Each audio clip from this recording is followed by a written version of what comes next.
Hi friends, இப்போ நம்ம இந்த வீடியோவில் என்ன பார்க்க போகிறோம்னு கேட்டிங்கன்னா, முருங்கைக்காய் சாம்பார் வைக்க போகிறோம். இது எப்படின்னு பார்த்தலாம். தேவையான பொருட்கள்லாம் என்னென்னு பார்த்தரலாம். இதுக்கு தேவையான பொருட்கள் பார்த்திங்கன்னா, தக்காளி, கத்திரிக்காய் 2 நான் வெள்ளை வெங்காயம் எடுத்துருக்கேன். இந்த வெள்ளை வெங்காயம் பார்த்திங்கன்னா உடம்புக்கு ரொம்ப நல்லது, இரும்பு சத்து தரக்கூடியது. முருங்கைக்காய் ஒரு 2 எடுத்துருக்கேன். உப்பு, மிளகாய்த்தூள், துவரம்பருப்பு, எண்ணெய். ரொம்ப சிம்பிளாக செய்யலாம். முருங்கைக்காய்லாம் பார்த்திங்கன்னா ரொம்ப கால்சியம் சத்து, இரும்பு சத்துலாம் இதில் அதிகமாக இருக்குது. நல்லா பருப்பை நம்ம நல்லா வேக வச்சு கடைஞ்சி எடுத்து வச்சுக்கணும். இப்போ பார்த்திங்கன்னா கடுகு போட்டு நல்லா தாளித்து எடுத்துட்டு வெங்காயம் தக்காளி போட்டு நல்லா வதக்கிக்கலாம். இந்த வெள்ளை வெங்காயம் பார்த்திங்கன்னா அதிகமாக கிடைக்காது. நான் மயிலம் போயிட்டு வந்தேன். அப்போ இதை வெள்ளை வெங்காயம் அந்த பக்கம்லாம் பார்த்திங்கன்னா நமக்கு ஈஸியாக கிடைக்கும். அங்கே வாங்கிட்டு வந்தேன். கத்திரிக்காய் வெங்காயம் தக்காளி நல்லா வதங்கி வந்துடுச்சு. இந்த டைமில் பார்த்திங்கன்னா நம்ம கத்திரிக்காய் எடுத்துக்கலாம். இது பார்த்திங்கன்னா இந்த குழம்பு 5 மெம்பர்ஸ்க்கு நான் எடுத்திருக்கேன். 1/4 கிலோ நான் துவரம்பருப்பு எடுத்துருக்கிறேன். எல்லாமே சேர்ந்து காய்கறிலாம் 1/4 கிலோ எடுத்துருக்கிறேன்.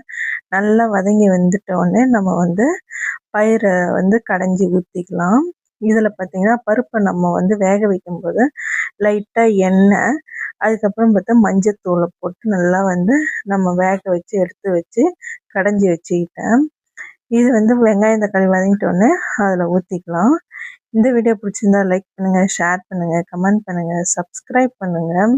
இந்த முருங்கைக்காய்லாம் பார்த்திங்கன்னா கால்சியம் இருக்குது. அது மட்டும் இல்லாமல் பார்த்திங்கன்னா இந்த முடி வளர்ச்சிக்கு, தோல் சர்ம பிரச்சனைகளுக்கெலாம் இது ரொம்ப நல்லது. இது பார்த்திங்கன்னா சூப்பு செஞ்சு சாப்பிட்லாம். அது மட்டும் இல்லாமல் பார்த்திங்கன்னா நம்ம சாம்பார், கூட்டுன்னு பல வழிகளில் இதை நம்ம சாப்பிட்லாம்.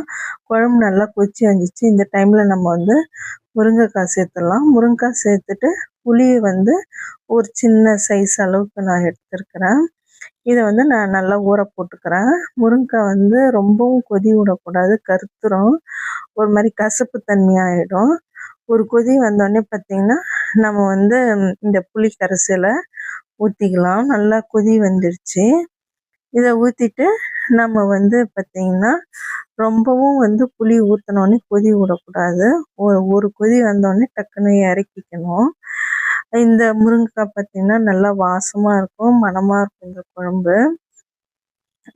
அது மட்டும் இல்லாமல் இட்லி, தோசைக்கு, சப்பாத்தி, சாதம்னு எல்லா வழிகள்லையுமே நம்ம இதை சாப்பிட்லாம். வீடே மணக்க மணக்க இருக்கும் இந்த முருங்கைக்காய் சாம்பார் வச்சு. நீங்களும் வீட்டில் ட்ரை பண்ணி பாருங்கள். கொதிச்சு வந்துச்சு. நான் கருவேப்பிலை கொத்தமல்லி போட்டாச்சு. அதுக்கு ஓகே, பாய் ஃப்ரெண்ட்ஸ்.